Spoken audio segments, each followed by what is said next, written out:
इस वक्त हम मौजूद है छत्तीसगढ़ के कोरबा जिले का ITI चौक है। यहाँ पर हजारों की संख्या में यहाँ पर फ्लोरामैक्स से ठगी की शिकार महिलाओं ने पहले तो 6 दिन तक लगातार अनशन किया। जब किसी भी प्रकार का निष्कर्ष और रिजल्ट सामने नहीं आया तो आज विवश होकर उन्होंने यहाँ पर चक्का जाम कर दिया है और यहाँ पर नारे लग रहे हैं कि बैंकों की गुंडागर्दी नहीं चलेगी, शासन प्रशासन हाय हाय, पुलिस प्रशासन हाय हाय, इसके नारे यहाँ पर लगाए जा रहे हैं।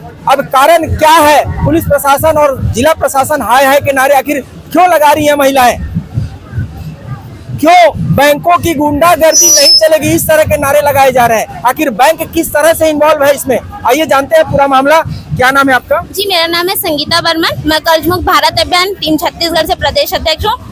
और आज हमें पता चला कि कोरबा जिले में फ्लोरा फाइनेंस कंपनी है जिसके एवज में इन लोग धरना दे रहे हैं। बैंक इनको इतना ज्यादा टॉर्चर कर रही है। यहाँ कोरबा जिले से एक व्यक्ति आत्महत्या कर चुका है और जांजगीर चांपा से भी, तो ये दर बढ़ते ही जा रहा है। मैं एक चीज आपसे जानना चाहूंगा, जहाँ पर बैंकें लगातार इस तरह से कार्य कर रही हैं, जाकर दबाव डाल रही हैं, यह तो नियम की अनदेखी हो रही है। कहीं ना कहीं आप बैंकों के कर्मी, आप बैंक के कर्मी, आपसे कर्ज लिया गया तो आप घर पे जाकर दबाव नहीं डाल सकते हैं, घर पर मिसबिहेव नहीं कर सकते हैं। हमने तो यहाँ तक भी सुना है कि मिसबिहेव तो कर ही रहे हैं, साथ में आत्महत्या के लिए भी प्रेरित भी कर रहे हैं। जी सर, ऐसा है कि RBI की गाइडलाइंस है, यदि कोई व्यक्ति कर्जा लिया है ना, कर्जा लिया है तो कोई भी बैंक बैंक या रिकवरी एजेंट उसके घर जाके बदतमीजी नहीं कर सकते। अगर एक व्यक्ति कर्जा लिया है तो उसके घर के दूसरे व्यक्ति को नहीं बताया जा सकता उसके लोन के विषय में। तो यहाँ पे बैंक क्या करती है, रिकवरी एजेंट नहीं बोलेंगे, ये बैंक के 2 कौड़ी के गुंडे हैं, है ना, उनको एजेंट नहीं बोलेंगे, 2 कौड़ी के गुंडे जो घर घर जाके महिलाओं के साथ में बदतमीजी करते हैं।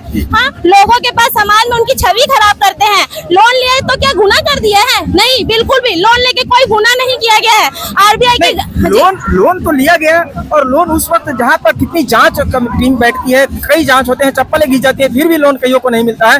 इस बार इतनी लोन बैंकों ने इतनी आसानी तरीके से क्यों दे दी? उनकी भी संलिप्तता सभी लोगों को लोन दिया गया है। सोचिए, जो महिलाएं कुछ कार्य भी नहीं करती हैं उनको भी लोन दिया गया है, क्योंकि फ्लोरामैक्स कंपनी जो उनके साथ बैंक के साथ ही मिली होगी, तभी तो सभी को लोन दिया गया और सारे पैसे उनके कंपनी में लगाया गया।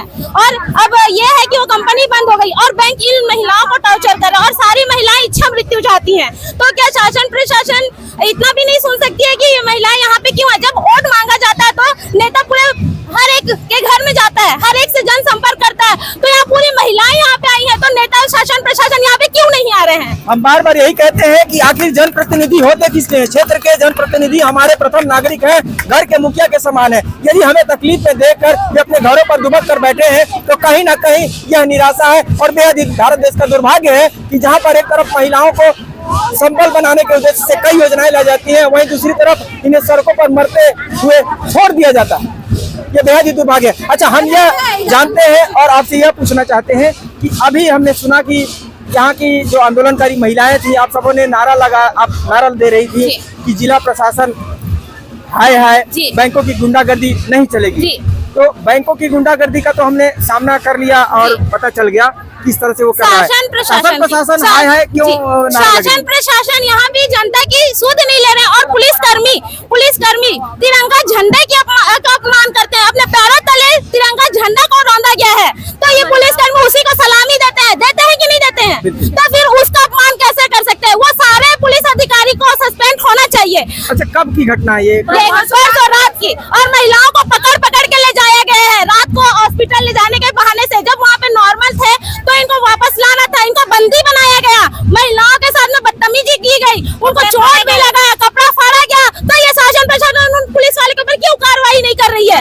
आप देख पा रहे हैं, परसों की घटना है, रात्रि की, और हमने खबर हमारे चैनल में प्रमुखता से लगाई है कि महिलाओं के साथ यहाँ खींचातानी की गई थी। वीडियो के माध्यम से हमने दिखाया है और यह बेहद ही दुर्भाग्य है कि एक तरफ जहाँ शांतिपूर्वक तरीके से आंदोलन कर रही महिलाओं को घसीटा जा रहा है, उनके साथ बदतमीजी से पेश आया जा रहा है, वहीं दूसरी तरफ देश के रक्षक, भारत के वीर जवान कहे जाने वाले हमारे पुलिसकर्मी जो प्रत्येक दिन देश के तिरंगे को सलामी देते हैं, उनके अपमान करने का मामला सामने आया है। किस तरह का अपमान किया उन्होंने महिलाओं के कपड़े फाड़े हैं, खींचातानी की है, महिलाओं को चोट लगा, देश का चूड़ी टूटा है, झंडा लगा हुआ था, ट्रेन को उखाड़ा गया, जहाँ पर तिरंगा लगा हुआ, जी तिरंगा झंडा लगा था, उसको उखाड़ के फेंका गया, पैर से बांधा गया, यहाँ तक कि ट्रेन को भी उखाड़ के फेंका गया। तो ये तौर पर एक जांच का विषय है। उस वक्त जहां पर देश के तिरंगे का अपमान किया जाता है, उस दिन परसों की रात्रिकालीन किसकी ड्यूटी थी, कौन कौन अपनी सेवाएं दे रहा था, पुलिस महकमे के तमाम अधिकारियों के और आरक्षकों की जांच होनी चाहिए। आखिर क्यों और किस कदर यह मामला आखिर सामने आया तो आया क्यों? अच्छा, अभी आप सब क्या चाहते हैं? अभी हम ये चाहते हैं कि बैंकों के ऊपर कड़ी से कड़ी कार्रवाई हो और फ्लोरा मैक्स के ऊपर तो हो ही, और जो पुलिस कर्मी जो हमारे तिरंगा झंडे का अपमान किया उसको सस्पेंड होना चाहिए। अगर कलेक्टर एसपी हमारी बात मांग पूरी नहीं किए तो हम सीएम हाउस का घेराव करेंगे। सीएम हाउस गए थे जी, नहीं, इससे पहले भी आप सबों ने सीएम हाउस में अपने जाकर आवेदन दिया है, लेकिन इस बार घेराव करने का फैसला लिया गया है क्योंकि इस तरह की बर्बरता और जो आप देख पा रहे हैं बदसलूकी अब यह बर्दाश्त से बाहर होती चली जा रही है इन महिलाओं के लिए। आज लगातार 6 दिनों तक इन्होंने पहले अनशन किया और यह 7वां दिन है आज। जब इस पर कोई निष्कर्ष नहीं निकाला जा सका, कोई भी जनप्रतिनिधि और सक्षम अधिकारी इनकी सुध लेने नहीं पहुंचा, तो थक हार कर आप देख पा रहे हैं सड़कों को पूरी तरह से जाम कर दिया गया है। चक्का जाम की स्थिति निर्मित कर दी गई है। यह इनकी व्यवस्था ही है क्योंकि आज तक कोई इनकी सकारात्मक सुध लेने के लिए नहीं पहुंचा, ना ही कोई आश्वासन देने पहुंचा कि इस समय तक अमुक दिन तक आपके पैसे या आपके बैंकों के बढ़ते दबाव को घटा या कम या खत्म कर दिया जाएगा। बहरहाल यहाँ पे एक चीज और हुआ है कि कुछ पुलिसकर्मी ये बोलते हैं कि आप सीएम हाउस का घेराव करो, है ना, सीएम हाउस का घेराव करो बोलता है महिलाओं को जो यहाँ पे हैं। तो जब यहाँ पे शासन प्रशासन बस चंद कदमों की दूरी पे कलेक्टर का है तो वो क्यों वहाँ के यहाँ पे नहीं खड़े हो रहे हैं? कलेक्टर साहब ने इस मामले को संज्ञान में लिया है। मैं आपको बता दूं कि 15 दिनों के भीतर जांच टीम गठित करने के पश्चात 15 दिनों के भीतर रिजल्ट मांगा है। हालांकि सवाल यह उठता है कि क्या 15 दिनों तक इन महिलाएं जो अनशन पर बैठी हुई इनकी स्थिति खराब होगी या और सुधरेगी, इसलिए जल्द से जल्द निष्कर्ष निकाला जाए। कलेक्टर महोदय से भी हमारा निवेदन है। तो हम चाहते हैं कि कम से कम FIR तो करे, जांच जब होगी लेकिन FIR करे तभी इन लोगों का आंदोलन यहाँ पे समाप्त होगा। नहीं तो यहाँ सभी लोग इच्छा मृत्यु चाहते हैं और इतने सारे लोगों की मृत्यु की जिम्मेदार शासन प्रशासन और बैंक वाले, बैंक के गुंडे हैं। और रिकवरी एजेंट बिल्कुल भी नहीं बोलेंगे, बैंक के 2 कौड़ी के गुंडे रहते हैं। हमने इस मामले को लेकर पुलिस कप्तान SP महोदय जी से भी बात की है कि आखिर महिलाओं के साथ बदसलूकी क्यों की गई। तो उनका कहना है कि हर 12 घंटे में जो भी इस तरह के अनशन होते हैं उनके स्वास्थ्य संबंधित जांच की आवश्यकता होती है। हम किसी भी व्यक्ति को यूं ही मरता नहीं छोड़ सकते हैं। बहरहाल जी, इनको देखिए, इनकी उम्र देखिए, एक उम्र है। हमारा आदमी है ना लबजान है, खटिया में साल भर हो गया है। हमारा है ना 3 गो लोन है ना भरवाया है, अब हमको 1 रुपया नहीं दे। आप देख पा रहे हैं पूरी तरह से ऐसा है, महिलाएं इन्होंने लोन लेकर उस संबंधित कंपनी में अपने पैसे को निवेश किया है और आज ठगी की शिकार हो जाती हैं और अब बैंकों का बढ़ता दबाव इन्हें न जीने देता है न मरने देता है। वो बैंक वाला मन आया के मार कर तुम कल कर रहा है, बैठे बैठे देख पा रहे हैं बैंकों की गुंडागर्दी नहीं चलेगी। शासन प्रशासन के विरुद्ध भी नारे लग रहे हैं, बैंकों के विरुद्ध भी नारे लग रहे हैं। तो अब आप समझ सकते हैं कि कितनी परेशान और क्षुब्ध महिलाएं हैं।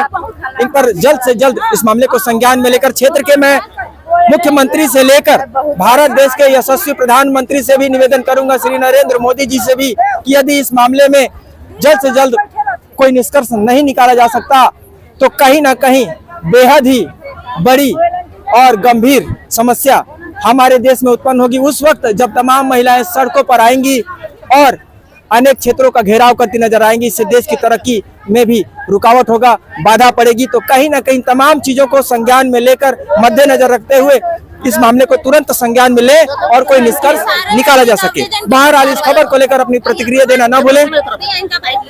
नहीं, इनसे मैंने बाइट लिया है। बहरहाल इस खबर में अपनी प्रतिक्रिया दें और इस खबर को ज्यादा से ज्यादा शेयर करें ताकि संबंधित व्यक्तियों तक, संबंधित अधिकारियों, प्रशासनिक अधिकारियों तक इस मामले को पहुंचाया जा सके और इन महिलाओं के साथ इंसाफ किया जा सके, मामले में जांच कर उचित निष्कर्ष निकाला जा सके। खबर के विषय में अपनी प्रतिक्रिया देंगे। मिलते हैं अगली खबर पर, तब तक के लिए कैमरा सहयोगी पुरुषोत्तम साहू के साथ प्रधान संपादक मुकेश भारती।